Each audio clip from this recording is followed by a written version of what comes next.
Welcome to the HIPAA Privacy and Security Law Orientation. In this session, we'll cover our clients' requirements that we have an obligation to comply with as contractors and service providers of interpretation and translation services. In order to continue in our business relationships and to be in good standing, we are required to cover this type of information on an annual basis. In this session, we will learn what is HIPAA, HIPAA security rules, what PHI is, what a breach is, and why all this is important, if not critical, as language service providers. First of all, HIPAA stands for the Health Insurance Portability and Accountability Act, which was signed into law in 1996. It is a federal law that was designed to protect the privacy and security of patient health information. The law enforces the security, privacy, and confidentiality of health information, how individual healthcare information is handled and protected, and the portability of healthcare coverage for workers and their families due to changes. So, which federal office enforces HIPAA law? It is the Office for Civil Rights, or OCR, under the U.S. Department of Health and Human Services. As a result of HIPAA laws, patients can control and access their own health information, which was not always the case beforehand. An individual's identifiable health information is protected from unauthorized disclosure or sharing without their express permission. It makes it illegal to release health information to unauthorized or inappropriate parties, or more specific to our case, to inadequately protect the patient's health information. HIPAA covers providers such as healthcare providers, doctors, nurses, clinicians, and staff, as well as contractors, which most interpreters and translators are, under the term called a business associate. A business associate may come into contact with patients and what is called their protected health information, or PHI. To expand more on who is a business associate, this is any person or entity, such as a hospital or clinic, that performs certain functions or activities that involve the use or disclosure and sharing of protected health information on behalf of a covered entity. Example of entities include hospitals, medical centers, physicians, therapists, and other service providers. As for business associates, that includes independent contractors such as medical transcriptionists, auditors, consultants, IT companies, and yes, also us as interpreters and translators, in addition to lawyers and many others. Although signed into law in 1996, there have been multiple additions over the years, including the 2003 Privacy Rule, the 2006 Enforcement Act, the 2009 ARRA, or American Recovery and Reinvestment Act, the 2005 Security Rule, the 2009 HITECH, which is the Health Information Technology for Economic and Clinical Health Act, which includes business associates, the 2013 Omnibus Final Rule, where the patient has control over who can access their health records and when. So back to PHI, or protected health information. This is any type of identifiable health information that is transmitted in any form, whether it's electronic, oral, or on paper. Identifiable health information is information including demographic data that relates to the individual's past, present, or future physical or mental health or condition, the provision of health care to the individual, or the past, present, or future payment for the provision of health care to the individual, and that identifies the individual, or for which there is a reasonable basis to believe can be used to identify the individual. Individually identifiable health information includes many common identifiers. That could be a name, address, birth date, social security number, etc. When we receive an interpretation appointment with patient information, including their name, address, phone number, birth date, social security number, test results, diagnoses that could be tied back to the patient, this is all PHI. and we have a duty to safeguard it and maintain confidentiality. That is why many times when we're given a phone number to call and reconfirm an appointment, there are specific instructions to only leave certain details, such as the appointment time and location, and not anything identifiable, such as the patient's name, in case we reach their voicemail or a family member. Other examples would include if you print out a copy of the appointment with the patient's details, if you have a phone call with a patient or are doing so on a phone interpretation covering PHI, you should not do this in a public place where others may be able to hear the conversation. As we just covered, be careful when you leave voicemails, as you never know who may receive the message. How would you feel if someone called your home phone and left a message about a certain diagnosis, an appointment for a certain procedure, and other family members or acquaintances who are not supposed to know this information, including children, hear that message? Photos and videos, of course, can identify a patient. So do not take photos or videos of patients, even with their own phones. As interpreters, you are right in the middle of oral communications. Everything that is discussed is confidential.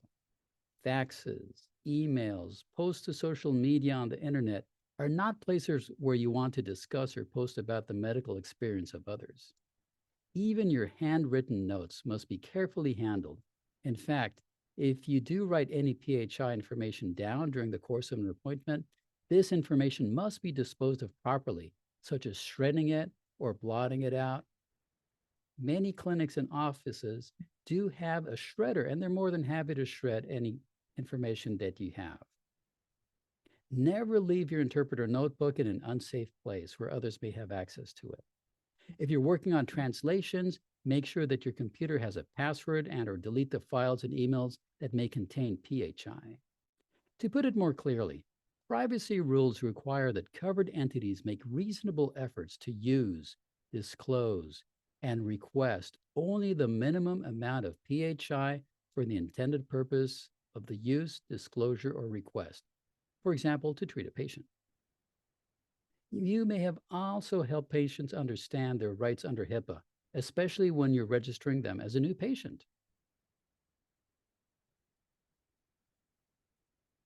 So HIPAA has security rules to ensure confidentiality, the integrity, and the security of PHI. There are national standards to protect what is called electronic personal health information, or ePHI, that is created when registering a new patient, is received, or maintained by a covered entity. The three safeguards are physical, which are a set of rules that focus on access to ePHI and how the storage is secure. Think of locked offices, closed computer networks, usernames, and passwords. Technical, which protects communications containing ePHI when transmitted electronically over open networks. Think about encrypted files or password-protected files. Administrative, which covers the actions, policies, procedures to manage and maintain the security measures to protect ePHI.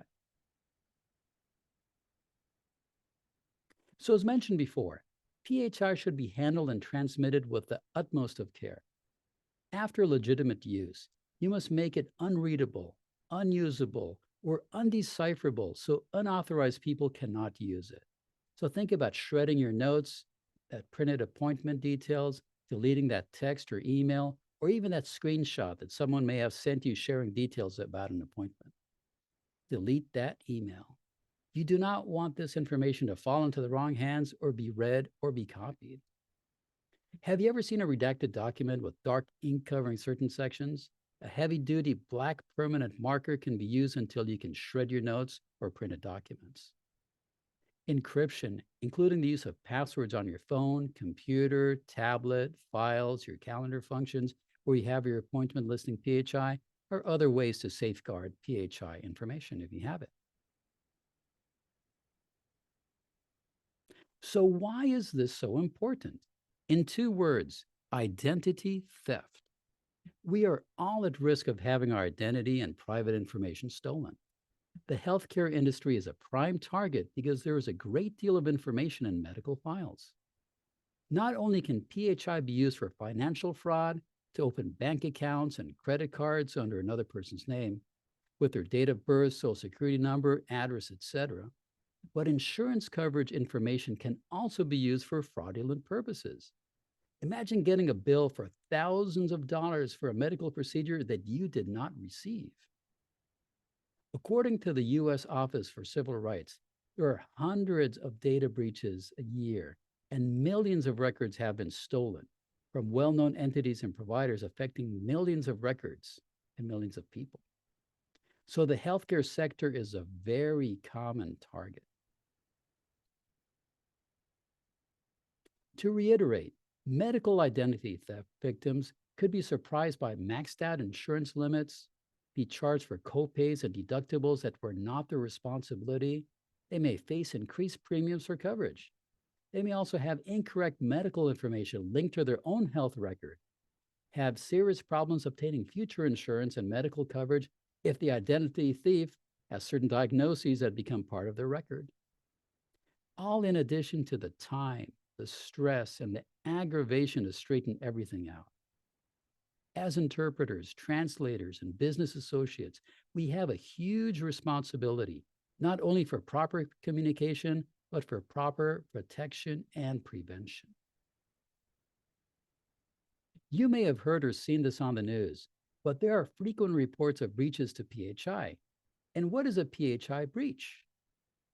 It is the unauthorized acquisition, access, use, or disclosure of PHI, which compromises the security or the privacy of information, except when an unauthorized person to whom such information is disclosed would not reasonably have been able to retain such information. So, what are the consequences of not following HIPAA?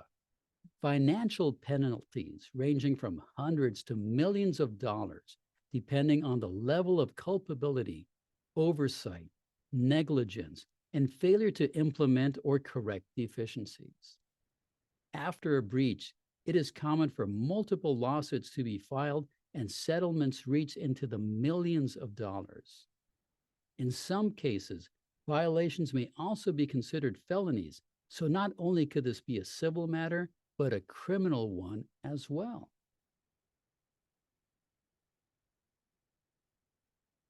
So remember, as providers, interpreters, translators, and business associates, we have a tremendous responsibility to protect patient privacy by not discussing PHI with anyone outside of the medical facility.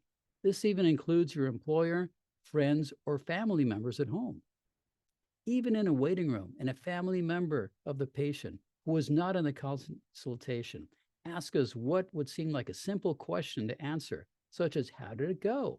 Or what did the doctor say? We should direct that question back to the provider and let them determine if they can answer it or not. And our job is to interpret that answer. And remember, if you find it easier to snap a picture of an appointment, a prescription bottle, your notes, or the patient with their own camera, you never know where this may end up if you lose that device or someone who should not have rightful access to those images or information sees or uses it. And it goes without saying, do not record audio, either with PHI, even when leaving a voicemail to confirm an appointment. A lot of this is common sense. Treat PHI as if it were your own. We are responsible for protecting the privacy and security of PHI. We wouldn't leave our medical records, social security information, mother's maiden name, driver's license, easily accessible for anyone to view or use.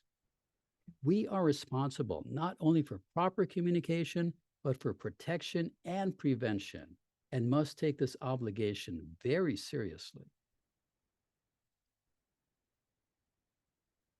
Thank you very much for your attention and your commitment to bridge the gap between languages and cultures to the benefit of limited English proficient patients and medical providers who want the best outcome for their patients. Remember to treat others' PHI as if it were your own. Follow common sense in confidentiality and protection of patient data, and continue supporting our communities. We have a great responsibility and play an extremely important role as service providers, interpreters, and translators. You will receive a short quiz to test your knowledge and attention to receive credit for the session. All the best, and thank you for everything that you do. Brought to you by Catholic Charities of Louisville Language Services.